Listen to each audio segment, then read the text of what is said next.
Hello, welcome to another Gundam Operation 2 video. That is the new suit, the Bull G TB, which I'll just be calling it the Bull G because there's not really another suit in this game called that, unless we ever get the G Bull, which it might be unlikely. That'd be pretty badass though. But yeah, I got two matches here for you. The first one's going to be on Arctic Base, and the second one's going to be in Space Fortress Interior.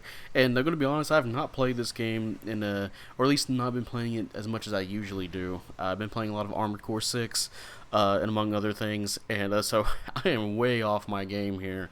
That or just maybe stuff having to do with the suit, which we'll get into later on when we talk about this.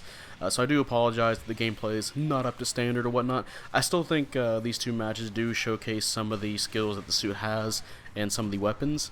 In some cases can be pretty effective, right? So, if you're one of those guys, I know there's some of you guys out there that really care about the gameplay looking really, gotta be the fucking double S tier on everything, right? You're not gonna get that with this, unfortunately, but hey, I mean, we didn't get like dead last on anything, so but yeah, let's go ahead and get right into the stats for this suit.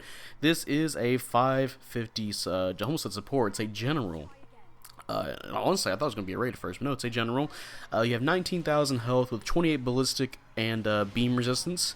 You have 15 melee resistance, 23 range strength, 21 melee strength, 115 movement speed with 210 boost speed, 75 thruster gauge, 66 turning speed, which will be 75 in space. This is it does have space affinity.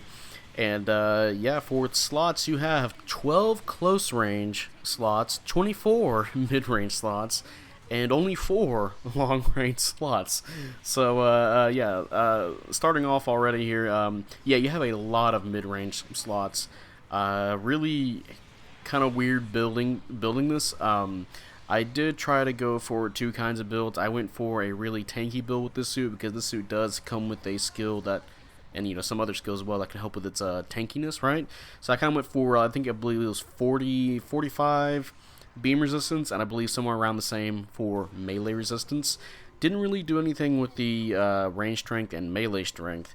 And then the second build idea I had was just focus on more like melee strength. I believe I like 48 melee strength and a little bit more beam resistance just to keep that up. Maybe you can swap that out for like a level 3 melee if you wanted to, or level 3 melee resistance, right? So yeah, there you go. There's a few ideas, right? But it was kind of a struggle playing, trying to build for this, just because it has a lot of like mid-range slots. I don't know. I always found that kind of a struggle for me, at least, because I usually don't use. I kind of use that just for the some beam resistance and melee resistance, right? But yeah, I mean, you guys are used to these kind of builds. You can probably be doing just fine with it, right? But yeah, let's go into the weapons now. Starting off with the primary weapons, you have the Bull G Hyper Bazooka TB, which is 2,300 damage with 5 rounds and 300 range. This is pretty much a typical bazooka stun. You shoot it, you get a stun. It does have a decent blast radius on it as well. So yeah, that's all there is to it. Shoot, stun, follow up afterwards. For your melee weapon, you have the Bull G Beam Saber TB, which is 2,250 damage. This has, I believe, the downswing is the same downswing that was on other suits like the Delta Gundam. It's not necessarily a sliding downswing, but it is kind of a thrusting downswing, right? A poking downswing. It is very, very narrow though, so you have to be careful when you want to hit that. You can be right up against somebody from the side, and it will whiff, right? And depending on the suit that you're downswinging, it can just completely whiff as well. So do be careful about that. But it does do some pretty good damage when you build up for melee and all that good stuff. Pretty nice follow-ups. And yeah, that's it for the primary weapons. Nice and simple. Now we're on to the secondary weapons. And starting off, you have the Bull G Beam Rifle TB, which is 1,000 damage with 28% heat rate and 400 range. Pretty decent amount of range there. And whenever you do fire, it will fire in bursts of 2. Because it's a twin beam rifle, right? It will overheat after, I believe, 6 shots. Even though when you fire it once, it'll be in the yellow to indicate that you're pretty close to overheating your beam weapon. You can fire it another time to get 4 shots, and I believe those 4 shots, that is the stun accumulation on this weapon. And of course you'll have some left over to provide like another shot. I think it might be 5 actually, depending on how fast you're firing it, right? So yeah, you'll do 2 burst rounds each shot of the trigger, or each pull of the trigger, right? So yeah, it can build up some pretty decent damage. Like we said here, 1,000 damage per shot. You know, if you got you don't have a whole lot of range strength, right? But it's pretty easy with the amount of stun opportunities you have with the suit to just shoot somebody, follow up with this for some extra damage, or even initiate with this and then go into your other stuns, right?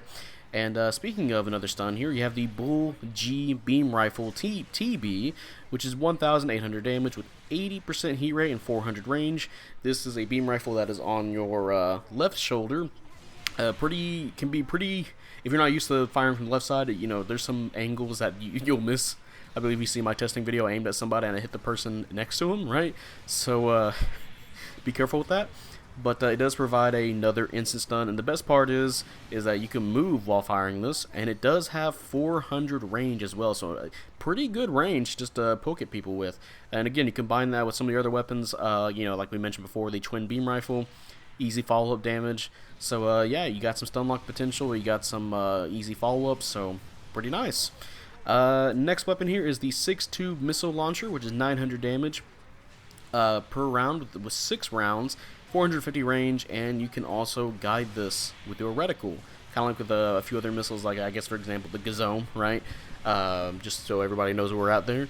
Yeah, I believe it will take either 4 or 5 to stun, and they fire very rapidly, and again they'll follow your reticle. It has 450 range, which is pretty nice to have, and you know it is a ballistic weapon with 900 damage per shot. It's really quick to get a stun if you're really good at aiming this weapon. And it does make for a pretty good punish tool for downswings if you got teammates around you, right? I believe I've done that once or twice in these matches where I'll get a downswing or somebody downswings an enemy, and I'll use those to follow up, and then maybe use a beam rifle shot, or if you know, if I'm allowed to, I can go in for melee as well. So yeah, pretty good just follow up tool. Yeah, pretty fine weapon. Next weapon here is the 6-tube missile. Oh, the final weapon, by the way, the 6-tube M launcher, which is special in brackets special projectile. That is 200 damage per shot with 6 rounds and 300 range, and every single one of these missiles will instant stun. Now they do low damage. However, that's not really the purpose of these missiles. What these missiles do is, besides providing you a stun, is that they will slow an opponent when they hit them, so it will affect their mobility. So you can use this as a kind of a utility to hit somebody, and they'll be slower afterwards, right? And again, this also is a instant stun weapon. Each missile will, so you can fire this at a crowd, get a stun on everybody, or potentially use this to start after a stun, or you can use this at the beginning of a stun lock, right? Follow up with your beam rifle or your bazooka, all that good stuff, right? So yeah, pretty decent. Not a whole lot of damage, but that's not really the purpose of this weapon, right? And yeah, that's it for the weapons. Even though it looks like you have shields on you know, the side of your suit, those aren't actually shields. It's actually part of a skill. Which, speaking of the skills, yeah, let's get right into it. You have blast stabilizer, flight control level 2. Forgot to mention blast stabilizer. When mobile suit explode near you, you won't get heavy staggered. You have flight control, so you can boost in the air, jump in the air. Glide level 2, so you fall slower when you're in the air. You have quick boost level 2, balancers, and back level 2, maneuver armor, so that allows you to absorb a instant stun while you're boosting. You also have force injectors level 2, so you can boost back and forth, takes less off your thruster gauge. You do have melee combo controller, so that's 2 melee swings on your beam saber. You have radar level 2. You have anti-jamming level 1. So if you got a suit that's jamming, that'll reduce their jamming range, right? Damage control. So it will take more stun accumulation to stun you. Let's say, for example, you're fighting like a suit that will take 2 hits to stun you with like a beam rifle, right? That's not instant stun. Well, now that'll take 3 hits, right? So you can use that combined with your maneuver armor to get out of tricky situations or to approach an enemy, right? You also have back add-on buffer level 3. That is 30% off when you get hit in the back, 30% off damage, right? So you can tank a little bit when you get hit from behind. You also have leg buffer level 2, which is 15% off when you're hit in the legs in terms of damage, which can be really helpful for, you know, I don't really have to do any kind of like leg building for this suit because it has leg buffers, right? Take less leg damage. And finally, you have a new skill, the sub-arm special cushioning. which is involves those two shields on the side of your suit. And basically what this does is if you get hit in the shields, you will take 40% less damage, which kind of sucks because, you know, they're shields, but you'll also take less stun accumulation from those shields. And I also believe if you get hit there from a weapon that does 1,500 damage, like an instant stun weapon that does 1,500 damage or less, you will ignore that stun, which to me is kind of a weird number. I feel like a lot of suits have instant stuns that might be better than that, but hey, you know, if you do, you know, I mentioned that I have a high resistance build, so maybe that would be really helpful for those kind of builds. And, you know, maybe necessarily, you know, there's some suits in this game that have secondary stun options that won't do as much damage. Like, say, for example, like a grenade launcher. Sometimes a grenade launcher will do, like, what, 800 damage? So that stun, if you get hit in the shields, just won't work on you. So, yeah, pretty alright, I guess. Which I guess will lead into the pros and cons for this suit. So let's go ahead and get right into the cons. Starting off, yeah, you don't have a dodge roll. You only have maneuver armor and damage control, which can be nice, right? But you still have to watch out in certain situations, especially you know, at a higher cost like 550. And assuming, you know, there's going to be multiple levels of this suit, you'll be dealing with suits that have multiple instant stun options. And you know, unfortunately, if you're one of those guys that gets fucked over by latency, there's going to be a lot of situations where you might even be boosting and you'll still get stunned, right? And of course, as I mentioned, if there's multiple stun locks going around, if you get stunned once, you can get stunned twice, 3 times, 4 times, and then you'll probably die, you know? So do be careful how you approach a situation because you don't have a dodge roll. But you do have the maneuver armor and the damage control to help you out. Another con for this suit is that you do have some weapons that aim from the left side. I believe the twin beam rifle and the regular beam rifle aim from your left side. They can be kind of wonky to hit in certain angles, especially more for like close range. And there's been a few moments where I accidentally just shot my teammate from behind because I'm thinking, you know, my right side is over them, so I'm thinking I can shoot through them, and I just end up just popping them in the back with the stun rifle, right? And it's like, oh well, whoops, didn't mean to do that. So yeah, just keep that in mind. Another downside for this suit is, for me, I feel like the shield skill, I kind of wish that those were just regular shields, and also the way they're positioned. Now, if you've noticed, they're very, very stiff. These shields just hardly move at all, if they do at all. They just don't move. They're stuck to your side. It's really easy to kind of bypass these shields. I mean, if you already have a weapon that does more than 1,500 damage, you can just shoot and stun the suit anyway if they're standing still. Now it does, you know, you do take less damage, which is nice, 40% less damage, and you take less stun accumulation. But I find it kind of stupid that, you know, they're shields, you're taking damage anyway, and you know, we have, I'm pretty sure it says somewhere in the description for this suit that's supposed to be like a upgrade over the or they base it off of the full armor Gundam Thunderbolt, right? And that thing is just covered with shields, and that's a really good thing about that suit, is that it has so many shields on it, protects it from damage. Because the best thing about shields is that when you get shot in the shield, you don't take any damage, right? And that suit also had shield break mastery, which they probably didn't have to give that for this suit, right? But to me, I feel like that's just a lot more useful, and I feel like they really could have done something with the positioning of the shields, because to where maybe if you have a certain weapon out, your shields will move in front of you, or you know, if you're boosting backwards, boosting forwards, the shields will move out in front of you. You know, I feel like those would be better suited for a skill like what this suit has. And again, I feel like it probably should just have regular shields in my opinion, or maybe have like some kind of skill to help out with it, like active guard. I mean, at this point, we already have, you know, a suit with a high level active guard like the R-Jarja Kai, like level 3 active guard, right? So at this point, I mean, you can probably add another active guard, maybe even make it lower cost. I know we also have the full armor Mark II with level 1, but I specifically mentioned the R-Jarja Kai because that's a level 3, right? So maybe they can go in between, give it a level 2 or something, right? It would definitely help out for its ambac in space, right? So yeah, I feel like the positioning of the shields is just really doesn't really help out the suit all too much. I think I'd be more fine with the skill if the suit like tried to at least protect itself, you know.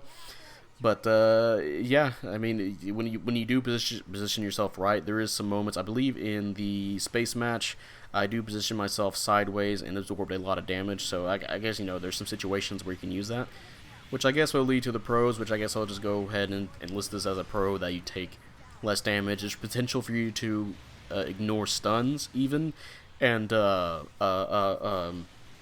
take less stun accumulation, which is that's fine whenever you get hit in the shields, right? Again, that con is still there though, where I feel like you really gotta do something with it where it can protect itself. But I mean, hey, it does help out when it does come into play. So yeah, there's that. Another pro for this suit is that it has a lot of potential for weapons. You have 3 forms of instant stuns. You have a bazooka, a beam rifle, and you have the missiles, right? And the pro for the missiles is that they will slow suits down when they get hit. And each missile is a instant stun, so you can probably dump these in a group of people and maybe even get multiple stuns out of it, right? Although you can just use it for typical stun lock stuff, right? So yeah, you do have 3 instant stuns, and if you're really fast at going around the cycle here of your weapons, you can potentially get 4 stuns in a row going back to your beam rifle, right? So actually, you might want to make that 5 if you add in, if you get the missiles for a stun first, which is the stun accumulation base, then you also have the beam rifle. You can start with one of those, and then go into some stuns, right? So there's potential for 5 actually. The bazooka, obviously, it wouldn't be like a true stun lock. That's why I'm saying stuns in a row, right? Because the bazooka would be a longer ready up time. But yeah, so there's potential for 5 stuns right there, right? And I mentioned it before. You can use the twin beam rifle to follow up for just extra damage in between shots if you really wanted to, right? So yeah, I think it does have some really great potential. Ooh, I forgot to also mention that for some more pros, that you do have some really nice skills. You have maneuver armor and damage control. You do have some buffers as well, which is pretty nice to have. Not including the shields, right? Just leg buffers and a pretty decent back buffer, 30% off, right? So yeah, and that will wrap up the Bull G, and this will be the end of this video. If you guys enjoyed this video, leave a like, subscribe if you want. I'd really appreciate it. And type up in the comment section how you feel about the Bull G. Do you like it? Do you hate it? And playing it, it's not my kind of suit gameplay wise, where I don't know. I struggle a lot sometimes with maneuver armor only suits, right? Just there's been a lot of frustrating stuff where I'll because of latency, I'll boost and still get stunned. It's just like, oh god, I'd rather just have a dodge roll or something like active guard, right? But I can see the potential in this. I've seen some people do really great with this. I don't think it's like the best thing in terms of like damage output, right? But it does have a lot of useful utility to it. Plenty of stun options. It's a pretty nice suit, and honestly, I think this might have been a spacesuit at first. The way they were designed, like the way this is kind of like designed, with how far range its weapons are. But I mean, hey, they gotta put it on ground, right? So, and that range will help it out, and in space, and of course on ground as well. Which I should have mentioned that as a pro as well, is that the ranged weapons are really nice to have. A lot of it's 400, and then one of it's the missiles rise 450. But yeah, that'll be it, and I will see you guys later. Bye.